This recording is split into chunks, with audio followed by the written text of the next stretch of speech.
औज़ुबिल्लाहिमिनश्शैतानिर्रजीम बिस्मिल्लाहिर्रहमानिर्रहीम। शुरू अल्लाह के पाक नाम से जो बड़ा मेहरबान निहायत रहम करने वाला है।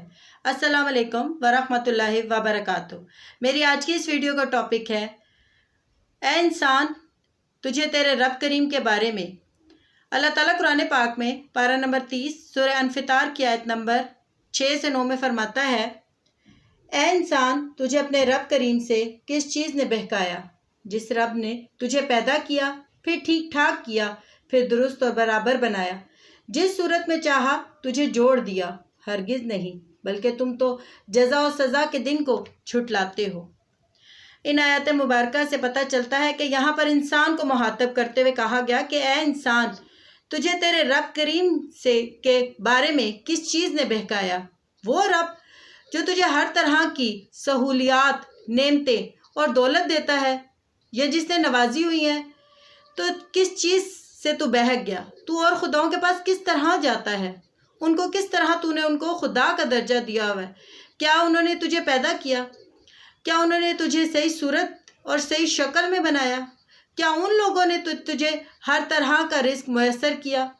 क्या वो तुझे हर तरह की सहूलियात देते हैं, जैसे आसमान से बारिश और तरह तरह के खाने वो तुझे मुयस्सर करते हैं, जिससे तू उनको खुदा मानना शुरू हो गया? और जिस रब ने तुझे पैदा किया और फिर ठीक ठाक किया और दुरुस्त और बराबर बनाया, उस रब ने तुझे ऐसा दुरुस्त बनाया कि बार बार देखने पर भी कोई खामी नहीं नज़र आती है। बिल्कुल ठीक और पूरा पूरा तुझे अल्लाह ताला ने तैयार किया।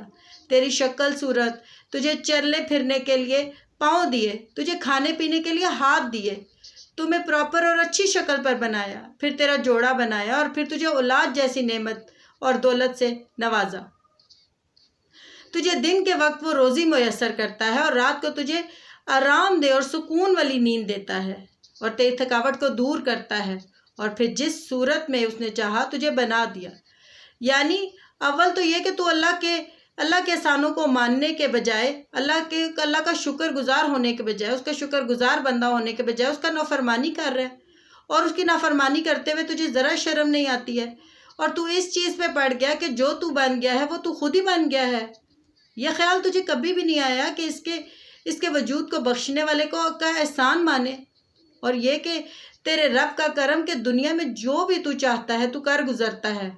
और ऐसा नहीं होता कि जैसे ही तेरे से कोई ख़ता सरजद हो तो तुझे कोई फालज या तेरी आंखें तेरे से ले या तुझ पर बिजली गिरा दे, लेकिन तूने उसके रहीमी को उसकी कमज़ोरी समझा और ये समझा कि ये तेरे अल्लाह की तरफ से जो नेमतें तुझे मिली हुई हैं, ये तेरी अपनी जहानत, तेरी अपनी अक्ल और तेरी अपनी फ़हम की वजह से मिली है, और इस धोखे में पड़ने की तेरे पास कोई वजह भी नहीं है। तेरा वजूद भी बता रहा है और इस बात की बार बार गवाही दे रहा है कि तू खुद नहीं बना, तेरे माँ बाप ने भी तुझे नहीं बनाया, बल्कि खुद से अनासर के अपने आप से जुड़ जाने से भी इंसान नहीं तख्लीक किया जा सकता, बल्कि अल्लाह ताला जो हकीम और तवाना है, उसने तुझे मुकम्मल इंसानी शक्ल में तरतीब दिया है। तेरे सामने हर किस्म के जानवर मौजूद है, जिनके मुकाबले में तेरी बेहतरीन साख्त और तेरे अफजल और तेरे अशरफ होने का दावेदार है तू। और अकल तो इस बात की थी कि तू उसको देखकर, अपने आप को देखकर बार बार अपने खालिक हकीकी के सामने झुकता और सरे हम तस्लीम करता, बल्कि तू कभी नाफरमानी की जुर्रत ही ना करता। और तू तो ये भी जानता है कि तेरा रब सिर्फ रहीम करीम नहीं बल्कि जब्बार और कहार भी है। जब उसकी तरफ से कोई ज़ल्ज़ला, तूफ़ान या कोई सैलाब आता है तो सारी तदबीरें तेरी उसके मुकाबले में नाकाम हो जाती हैं। तुझे ये भी मालूम है कि तेरा रब जाहिल और नादान नहीं बल्कि हकीम और दाना है, और उसकी हिकमत से सारे काम होते हैं।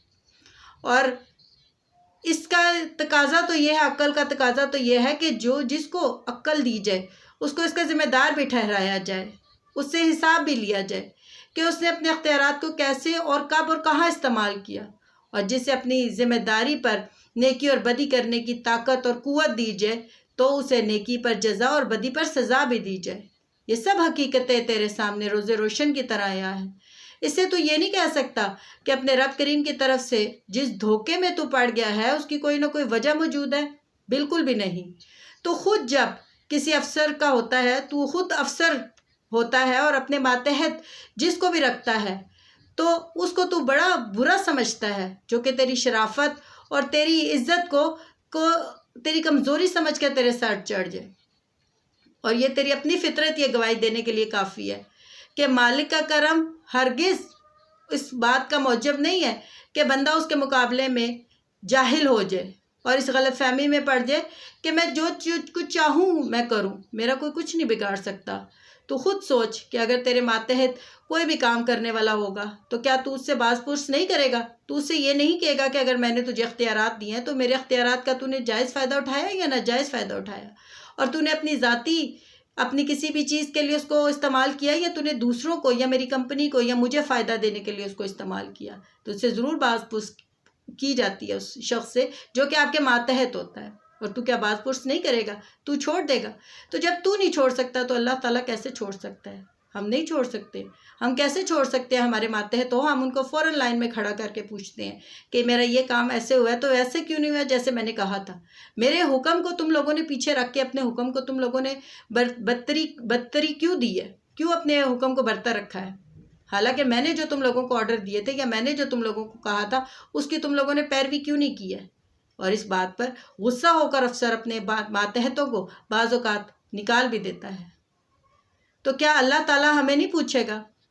تو اس چیز کو کیسے تم لوگ یہ سمجھ سکتے ہو کہ اللہ تعالیٰ تم سے باز پرس نہیں کرے گا؟ یہ تو تمہارا احمقانہ خیال ہے کہ یہ دنیا کا دارالعمل کے پیچھے کوئی دارالجزا نہیں ہے۔ اس غلط اور بے بنیاد گمان میں تم اللہ سے غافل ہو گئے اور اس کے انصاف سے بے خوف ہو گئے اور اپنے اخلاقی رویے میں غیر ذمہ دار ہو گئے ہو۔ لیکن یہ یاد رکھو کہ اللہ تعالیٰ کی گرفت بہت مضبوط ہے۔ جب وہ گرفت کرنے کا ارادہ کرتا ہے تو پلک جھپکنا کا بھی وقت نہیں دیتا کسی کو، اور ایک سیکنڈ اور ایک لمحے کا ٹائم بھی نہیں دیتا۔ کیا ہمیں نظر نہیں آتا کہ جو لوگ ہمارے سامنے فوت ہو رہے ہوتے ہیں ہمارے عزیز و اقارب میں، وہ اچانک ایک ہارٹ اٹیک کی وجہ سے 10 سیکنڈ کے اندر ایک جہان سے دوسرے جہان اور ایک دنیا سے دوسری دنیا میں منتقل ہو جاتے ہیں؟ اس میں کیا تجھے کوئی بے ضابطگی نظر آتی ہے یا تجھے کوئی ایسی چیز نظر آتی ہے کہ جس سے تو یقین نہ کر سکے اور مان نہ سکے؟ اگر خدا نہ خواستہ کسی کا ایکسیڈنٹ ہو جائے تو وہ بڑے سے بڑے ایکسیڈنٹ میں بھی اس کو کون بچا سکتا ہے؟ اور اگر کوئی معمولی سا ایکسیڈنٹ ہو تو اس میں کون اس کو دنیا فانی سے اس کو لے کے جا سکتا ہے؟ کیونکہ جس کا وقت اللہ نے مقرر کر دیا ہو تو اس نے جانا ہی جانا ہوتا ہے، چاہے اس کو ذرا بر خراش نہ آ رہی ہو۔ اور جس کو اللہ تعالیٰ نے جس کا وقت نہیں مقرر کیا ہوتا، چاہے اس کو بڑا برا اس کا ایکسیڈنٹ ہو جائے تو اللہ تعالیٰ اس کو بخیر و عافیت رکھتا ہے، اس کی جان بچ جاتی ہے۔ یہ ساری چیزیں ہمارے سامنے کیا کافی نہیں ہیں کہ ہم اللہ تعالیٰ کے حضور سر ہم تسلیم رہیں؟ بالکل یہ کافی ہیں کہ اللہ تعالیٰ نے ہمارے لیے ہر چیز میسر کی ہے، تو پھر اپنے خالق حقیقی کو ہم کس طرح بھول سکتے ہیں؟ ہم تو اس کے ماتحت ہیں، ہم تو اس کے محتاج ہیں۔ تو جو محتاج اور ماتحت ہوتا ہے اس کی یہ اوقات نہیں ہوتی کہ وہ اپنے خالق حقیقی کے حکم کے اوپر اپنے حکم کو برتر رکھے، بلکہ وہ تو اپنے رب کے حکم کو ماننے کے لیے ہر وقت تیار رہتا ہے۔ اللہ تعالیٰ آپ کو، آپ کے بچوں کو، مجھے اور میرے بچوں کو قرآن و حدیث کے مطابق زندگی گزارنے کی توفیق عطا فرمائے۔ آمین۔ جزاک اللہ خیر۔